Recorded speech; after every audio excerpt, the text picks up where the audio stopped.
జాతర ఉందని చెప్పి అఖిలాండేశ్వరి ఇంటింటికి వెళ్ళి అందరికి బొట్టు పెట్టి మరి అందరికి కానుకలు ఇచ్చుకుంటూ మరి జాతరకు రావాలి, మంచిగా జాతరను సెలబ్రేట్ చేసుకోవాలని చెప్పి అఖిలాండేశ్వరి అందరికీ ఇంటింటికి వెళ్ళి బొట్టు పెట్టి అందరిని ఆహ్వానిస్తుంది. ఇక రానే వచ్చింది జాతర రోజు. అందరూ గుడికి వస్తారు. అఖిలాండేశ్వరి ఫ్యామిలీ, నాయుడు నరసింహ నాయుడు గారు మరియు పద్దు వాళ్ళ అమ్మ తులసి అందరు కలిసి గుడి దగ్గరికి చేరుకుంటారు. వచ్చి కారులో నుంచి దిగుతారు. మళ్ళీ అటువైపు నుంచి వెంకీ వాళ్ళ చెల్లెలు వాళ్ళు కూడా వస్తారు.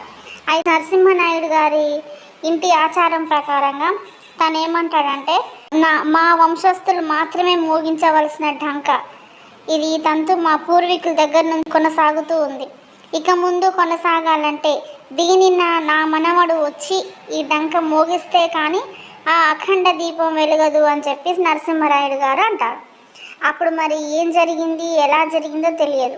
వెంటనే వెంకీ గారు ఆ డంక మోగించడానికి అటువైపుగా వెళ్తూ ఉంటారు. మరి నిజంగానే ఆ వెంకీ డంక మోగించడానికే వెళ్తాడా, లేక నరసింహనాయుడు గారి వంశస్థుడు మనవడు ఎవరైనా ఉన్నాడా, అతను వెంకీయేనా, ఏం జరుగుతుంది రేపటి ఎపిసోడ్లో చూద్దాం.